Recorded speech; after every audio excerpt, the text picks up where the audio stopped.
अध्यात्म विश्व विज्ञान यूट्यूब चैनल के सभी प्रेमी पाठकों का हार्दिक स्वागत समादर करते हैं। मित्रों, श्रीमद् भगवद गीता के 13वें अध्याय का जो 24वां श्लोक है वो हमें संभ्रम में डालने वाला है और उस संभ्रम का निराकरण हम अपने इस अंक में करने जा रहे हैं। मित्रों, प्रश्न यानी श्लोक ऐसा है कि ध्यानेनात्मनि पश्यन्ति केचिदात्मानमात्मना अन्ये सांख्येन योगेन कर्मयोगेन चापरे। आत्मा को ध्यान से कोई हिये में मन से लखे, कोई सांख्य ज्ञान द्वारा और कोई कर्मयोग से। तो लोग इसका अर्थ ये ले लेते हैं कि आत्मा को ध्यान से जानते हैं कोई और कोई व्यक्ति सांख्य ज्ञान द्वारा जानते हैं और कोई कर्मयोग द्वारा जानते हैं। इसका अर्थ लोगों ने ऐसा लगाया कि परमेश्वर प्राप्ति के कई मार्ग है और परमेश्वर प्राप्ति के कई मार्ग है। इस बात को ध्यान में यानी जैसे उनको ध्यान में आता है या फिर वो ये बात को मानते हैं तो फिर वो अपने अपने अनुसार उसके अर्थ निकालते हैं और ये समझते हैं कि पंथ संप्रदाय और अनेक प्रकार की विचारधाराएं और अनेक प्रकार के आडंबरों में भी हमें ईश्वर की परमेश्वर की प्राप्ति हो सकती है। इस विषय में श्रीमद् भगवद गीतोपनिषद भाष्य में श्री महानंद जी चैतन्य इन्होंने जो सत्य उजागर किया है उसकी ओर अगर हम ध्यान से देखें तो हमें यानी इस श्लोक की पार्श्वभूमि का पता चलता है। तो आइए अब देखें क्या कहते हैं। वो कहते हैं कि पूर्व श्लोक में अर्थात इसके पूर्व के श्लोक में कहा गया है कि अनुकूल सदा साक्षी भर्ता भोक्ता महेश्वर परमात्मा कहे जिसको वही है इस देह में। इस रीति लखे आत्मा स्वभाव गुण युक्त जो, वो सब कर्म करता है तथापि जन्मता नहीं। इसका क्या आशय होना चाहिए? तो पूर्व श्लोक में अनन्य योग पूर्वक जो सब कर्मों का आचरण करता है एवं जो सर्वथा वर्तमानोपी है उस जीवन मुक्त पुरुष का लक्षण बतलाया। अब इस श्लोक से उससे कनिष्ठ श्रेणियों के आत्मज्ञानी पुरुषों का वर्णन है। सद्गुरु द्वारा अपरोक्षानुभव श्रवण होने के पश्चात कोई ध्यान योग में मस्त रहते हैं, कोई कर्म संन्यास पूर्वक आत्मचिंतन करते हैं तो अन्य कोई कर्म योग द्वारा निष्काम आचरण करते हुए सर्वत्र आत्मभाव देखते हैं अर्थात देखने का प्रयत्न करते हैं। इस श्लोक में वर्णन किए हुए भिन्न भिन्न मार्ग स्कूल्स ऑफ थॉट्स आत्मानुभव की प्राप्ति के भिन्न भिन्न मार्ग नहीं हैं, किंतु वे अनुभव प्राप्त हो जाने के पश्चात काल के स्थैर्य के अर्थात तत्प्राप्त्यर्थ यानी दृढ़ करने के विचार और प्रयत्न करने के द्योतक है। विशिष्ट हेतु के लिए प्रयत्न करने वाले को सदैव उसकी प्राप्ति होती ही है, यह निश्चित नहीं, यह बात पृथक है। इस विषय में गीता रहस्य सहित अन्य अधिकांश टीकाकारों के अर्थ बिल्कुल गलत, अयथार्थ और स्वारस्यहीन है। कारण आत्मानुभव की प्राप्ति से जानना, देखना और उसमें मिल जाना एवं तद्रूपता इतना व्यापक अर्थ लेना चाहिए। ये मार्ग एक ही होना चाहिए और है ही। उच्च साध्य स्वरूप प्राप्ति का मार्ग सदैव एक ही रहता है। गीता में पहले ही कहा है कि व्यवसायात्मिका बुद्धिरेकेह कुरुनंदन बहुशाखा अनंताश्च बुद्ध्योय व्यवसायिनाम। यह सिद्धांत है। परमेश्वर प्राप्ति का मुख्य मार्ग एक ही रहता है। जो कुछ अंतिम, फिर वह मार्ग हो, तत्व हो या सिद्धांत आदि कुछ भी हो, जो कुछ अंतिम रहता है वह सदैव एक ही होता है। त्रिगुणों का विचार यद्यपि गीता में है तथापि अंतिम गुणातीत कहा है ही, अर्थात गुणातीत पद पर से जो प्रत्यक्ष प्राप्ति होगी वह त्रिगुणों में प्रत्यक्षतः नहीं हो सकती। त्रिगुणों को गुणातीत में आकर ही वह प्राप्ति होगी। अतः गुणातीत पद से होने वाली प्राप्ति त्रिगुणों से होने वाली से भिन्न और अप्रत्यक्ष प्राप्ति है। यही न्याय हर किसी वस्तु को लागू है। बिना दिव्य चक्षु के किसी को परमेश्वर के प्रत्यक्षतः प्राप्ति नहीं, और वही व्यवसायत्मिका बुद्धि है। इन श्लोकों के आधार से कई लोग प्रतिपादन करते हैं कि परमेश्वर प्राप्ति के अनेक मार्ग है। यह गीता का सिद्धांत है, किंतु यह गीता का मंतव्य नहीं है। यह बतलाया है परमेश्वर प्राप्ति के अनेक मार्ग है या एक ही है, इसका उत्तर मार्ग और प्राप्ति शब्द का अर्थ जैसा कम या अधिक व्यापक व यथार्थ किया जाए उस पर निर्भर है। सर्वसाधारणतः मार्ग से प्राप्ति का रास्ता यह अर्थ होता है। गीता रहस्य में भक्ति मार्ग का प्रकरण देखना। इस अर्थ से देखा जाए तो भिन्न भिन्न मार्ग परमेश्वर प्राप्ति के बिना संभाव्य ही नहीं है। सर्वसाधारण रूप से कोई विधान करना बात पृथक है, पर शास्त्रीय ग्रंथों के ऐसे सिद्धांत का निनाद करना धोखे का है। अतः सब मार्गों से परमेश्वर की प्राप्ति होती है, अर्थात उस पद्धति में का ध्येय साध्य होता है। ऐसा ही अर्थ यदि अभिप्रेत हो तो वह वाद विवाद का मूल नहीं होगा, क्योंकि सबके ध्येय एक ही नहीं। वह लघु गुरु स्वरूप का द्वैत अद्वैत तत्व द्योतक आदि अनेक विध स्वरूपी भिन्न भिन्न है, और सब मार्गों से परमेश्वर प्राप्ति होती है। इस प्रश्न में तो सबका ध्येय एक प्रकार का है, यह गृहीत माना हुआ है, अर्थात सब मार्गों से उच्च ध्येय प्राप्त नहीं होता। यह जो मुख्य सिद्धांत है उसे इससे बाधा नहीं आती। श्रीमद् शंकराचार्य जी के तात्विक ध्येय की संप्राप्ति श्रीमद् मध्वाचार्य जी के तत्वों से क्यों नहीं होती, यह बात इससे स्पष्ट होती है। उपासना के मार्ग भिन्न भिन्न हो रह सकते हैं, यह अर्थ उपरोक्त प्रश्न का किया जाए तो भी उसमें ध्येय की प्राप्ति गृहीत मानना पड़ती है, और आत्मानुभव साधारण अर्थ से परमेश्वर प्राप्ति दृढ़ करके अंतिम ध्येय साध्य कर लेने के मार्ग अर्थात उपासना त्रिगुणों की वृत्तियों के अनुरूप अलग अलग रह सकती है। यह बात सिद्ध होती है कि ज्ञानेन कुरुते यत्नम यत्नेन प्राप्यते महत्। इस महाभारत के शांति पर्व के 320 से 30 जो आया हुआ यानी भाग है, उससे क्या पता चलता है कि ज्ञान से यत्न करता है और यत्न से महत् की प्राप्ति होती है। ऐसा जनक ने सुलभा को कहा है।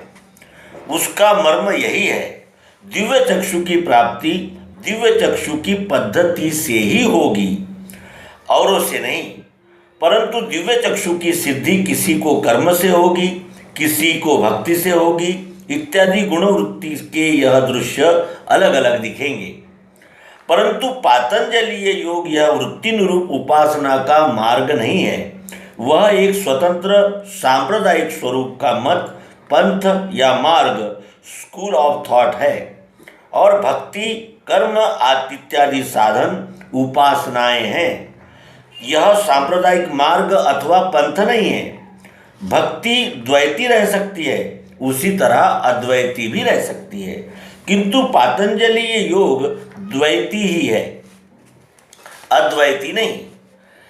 अतएव साधन अर्थात उपासना इस अर्थ से प्रयोग करके यदि कोई उपरोक्त प्रकारवाद करने लगे तो वह निरा शब्द छल ही होगा। इसमें एक बात और भी ध्यान रखना अवश्य है कि कर्म भक्ति इत्यादि से ज्ञान यद्यपि दृढ़ प्राप्त नहीं, कर्म भक्ति इत्यादि से ज्ञान यद्यपि दृढ़ हो सकता है, तथापि अद्वैत ज्ञान की दृढ़ता अद्वैत भक्ति से ही होगी। श्री मध्वाचार्य के संप्रदाय का ज्ञान उसी ज्ञान के प्रेम से अर्थात भक्ति से दृढ़ होगा। अर्थात भक्ति कर्म इत्यादि साधन भिन्न भिन्न वृत्तियों से रुचि रखने वाले मानसिक धर्म है, यह स्पष्ट होता है। अतः परमेश्वर प्राप्ति के स्वतंत्र एवं अलग अलग मार्ग अर्थात मनोवृत्ति नहीं है। इस विधान में किसी तरह अर्थ नहीं रहता। प्राप्ति व सिद्धि में जो भेद है उसका विचार भी इस ग्रंथ में करना चाहिए। भक्ति मार्ग से परमात्मा प्राप्त होता है, इसके बजाय यह कहना शास्त्र सिद्ध होगा कि सद्गुरु से परमात्मा प्राप्ति अर्थात श्रवण दर्शन होने के अनंतर भक्ति आदि से उसकी आराधना एवं सिद्धि होती है।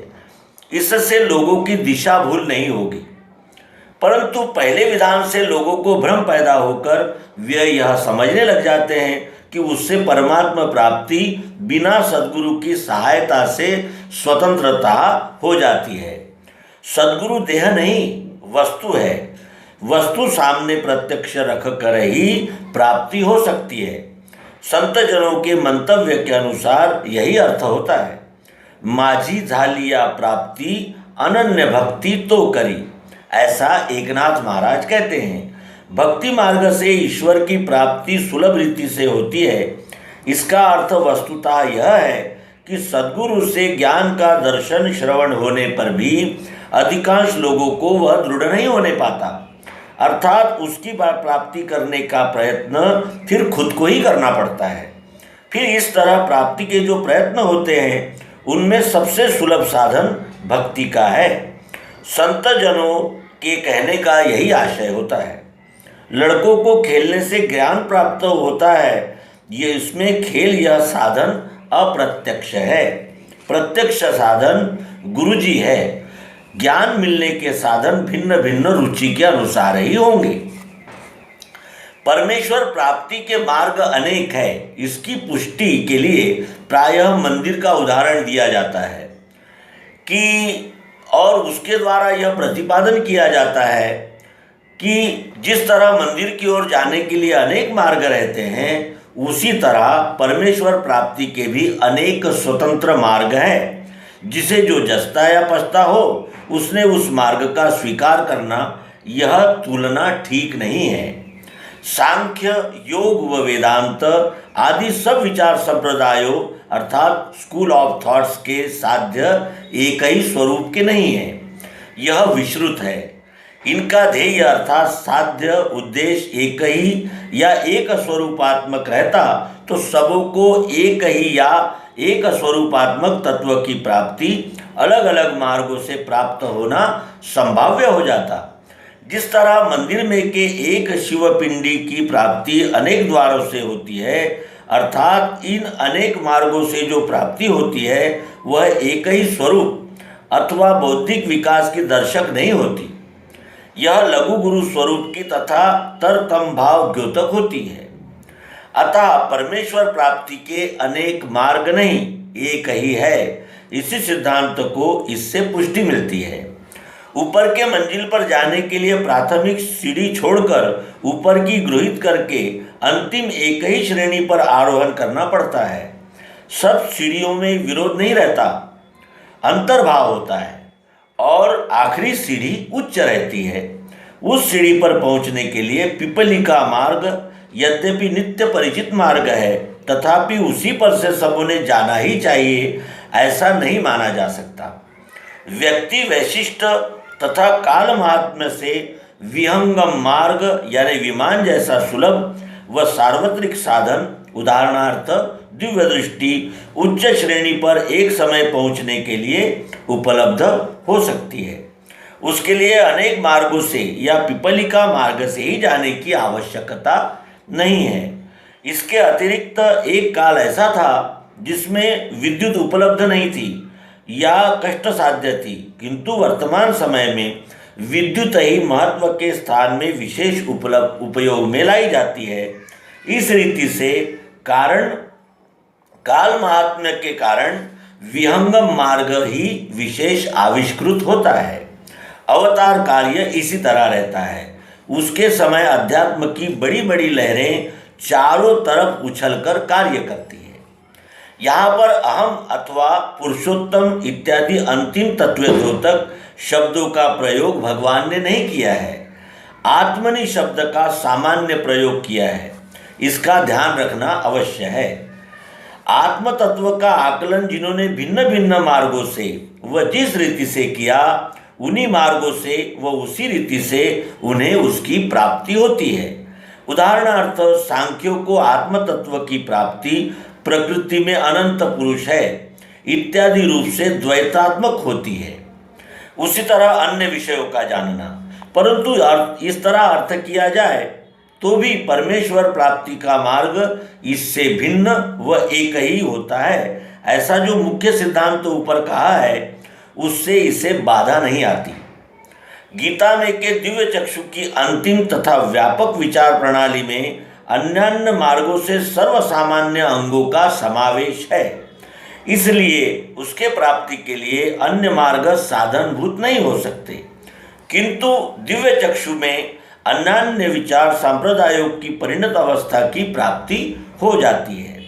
उदाहरणार्थ सांख्यों की प्रकृति में अनंत पुरुष है, इस तत्व की प्राप्ति विशिष्ट भूमिका पर होती है, किंतु उसके पहले तरफ की भूमिका पर इस तत्व का निराश हो जाता है और उससे सूक्ष्म तत्व अंतिम तत्व दिव्य चक्षु से ही हस्तगत होता है, अर्थात वह तत्व सांख्यों के स्वकीय मार्ग से प्राप्त नहीं हो सकता, क्योंकि उसमें इसका विचार ही नहीं है। तो इस तरह हमने ये जाना कि ये सब स्टेजेस है, अंत में हमें एक की ही प्राप्ति करनी पड़ती है, और अगर हम एक की प्राप्ति नहीं करते तो फिर वो त्रुटि बनी ही रहती है और परमेश्वर की प्राप्ति अर्थात संदेह रहित अनुभव प्राप्त नहीं हो सकता।